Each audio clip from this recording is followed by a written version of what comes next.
Before the Honorable Dr. Berry, can we just give the Deputy the background from the chair of the CRL, especially her utterances that are provocative to the church?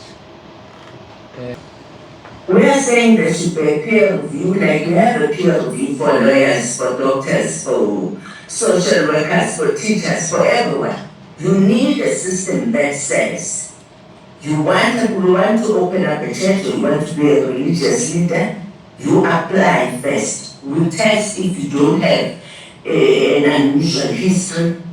The peer review committee will sit down and assess each person, grant them a license to run a church, because you are exposed to children, you are exposed to women, you are exposed to everyone. Have you been checked against the register of offenders? And then they will give you the license as the peer review committee. And then if you do anything wrong, then people can come to the peer review committee and report you, or the media can report, and then there will be an investigation. And if it's found that you are doing something wrong, that is illegal at times, they will help the victims through the system. But also you, the religious leader, will have to be suspended or fired, as the case may be, like it happens with all professions. Next one. It will be an offense to practice without a license. The reality of the matter is, you have to be registered, or else you go to jail. Let's educate our people that no one talks to God. Okay, let's just put it as bluntly as all that. If someone says to you, God was talking to me, tell them to go to the psychiatric ward. Hallelujah. Want to assure you that you won't see us as the Section 22 committee unless you invite us. We won't be unwelcome guests. We'll only come when you ask us to come. So, we are now leaving the stage and handing over to the religious leaders to take over. Thank you. Okay, sorry. The last one. Okay, sorry.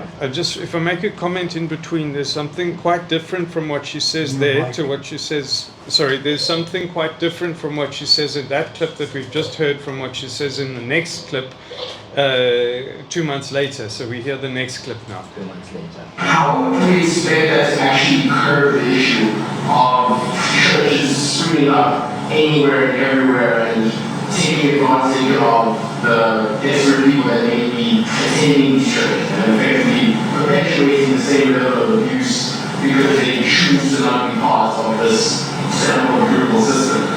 How do you curb the springing up if it is not compulsory? That has been explained that the voluntary part is about participating in the Section 22. The ultimate aim will have to be, if you want to operate in this country as a church, you will see in the document that I think Biake must give to you. He said he will email it to you. I hope he has done that already. We are saying it's not going to be optional at the end of the day. So springing up will not be an option at all, because that's where problems are sitting. I'll be frank with you. Bigger churches, bigger umbrella organizations, once you affiliate to them, there's a code of conduct, there are ethics that are involved. But if I start Palace Baluva Church in Lhasa, I'm running on my own. It's my church, it's my tent, it's my chairs, it's my sound system. I'm outside any framework. That's where the problem starts. So the aim is to solve problems, not to take away people's rights. Thank you so much. So, just if I could make a few comments in terms of that, those clips that we've heard. Firstly, Come to the mic, they don't hear you there. Sorry, the first one is that just in terms of the last two clips, she said on the fourth slide that she would not interfere with the Section 22 committee, which was to come up with independent recommendations. Then they came up with a recommendation for voluntary registration. Then she said on the 19th of December that it must be compulsory ultimately. So she's then overruling the committee that she's just appointed and contradicting what she said before. On the third slide where she said no one talks to God, the constitutional mandate and the CRL Act give the CRL the responsibility of protecting the religious rights of everybody, whatever they believe in their religion. And there she's saying that a certain group must now go to the psychiatric ward, which I believe is a contradiction of her mandate and numerous things that are in the CRL Act, which she is supposed to do to preserve peace and harmony. And then I would further say that what she's asking for is not part of her constitutional mandate, which is to monitor, investigate, research, educate, lobby, advise, and report. So she can do things on complaints that come to her, but the Constitution doesn't, or the Act doesn't empower her to decide who can preach and who cannot preach. Only after the fact can she deal with complaints and then direct those also to other authorities. So we believe this is overreach in terms of what are her legitimate powers. Thank you, Phil. I'd just like to draw to the attention of the Deputy Minister, if I could, and I thank him for coming to listen to us. Firstly, that the chair of the current CRL Commission was also the chair in the period 2015 through 2018, where there was the same set of controversies and the same proposals. And at that time, she brought these proposals to Parliament, the COGTA committee, and she put up a slide and she verbally said that she had the support of a group of Christian organizations. Those same organizations then contradicted her at that meeting and said that they did not support these things. So it seems as if she spoke to them and then assumed that they supported her. So she was then accused by one of the MPs of misleading Parliament, which is a very serious charge, and that charge has not yet been rebutted. Subsequently, now, when she has been reappointed, she claimed a mandate from that same parliamentary committee to continue with this project, which that parliamentary committee had dismissed.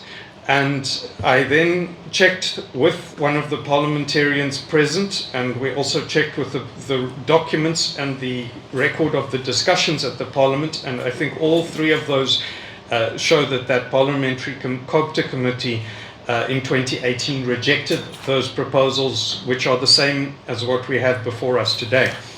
Then further, some of these statements, such as what we've heard here, are delegitimizing certain sectors of Christian leadership, which we believe is against her mandate in the CRL Act.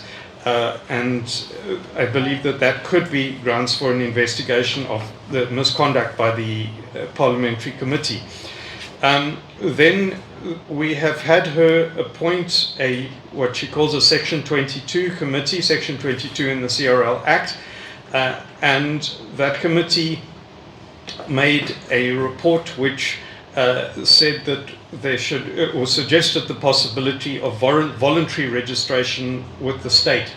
I think most of us do not want to voluntarily register with the state, and we don't want any voluntary registration with the state, because that can be just the start of an expanded powers, and then ultimately the plan to make it compulsory, which is exactly what she then said on the 19th of December at the press conference, thus overruling her own committee.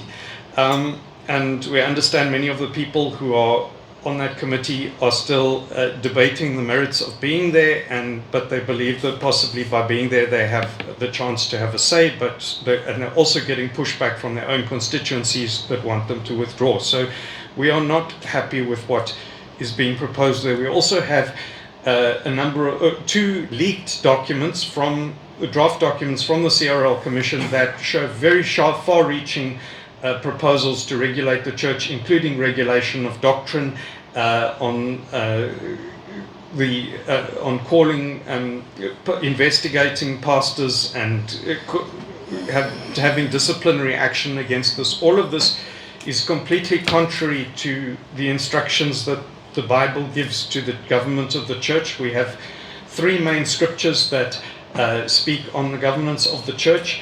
And each of those three main scriptures, Matthew 18, 1 Timothy 3, and 1 Corinthians 5 and 6, say that only Christian believers may govern the church.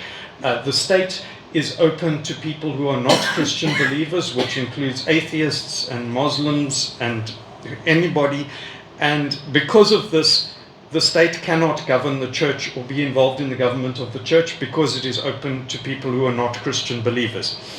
In terms of our position, in terms of the laws of the country, we as Christians and Christian organizations are happy to abide by the laws of the country that are generally applicable to anybody regardless of religion, and we do this all the time. We obey the laws of the road, the town planning laws, the noise regulations.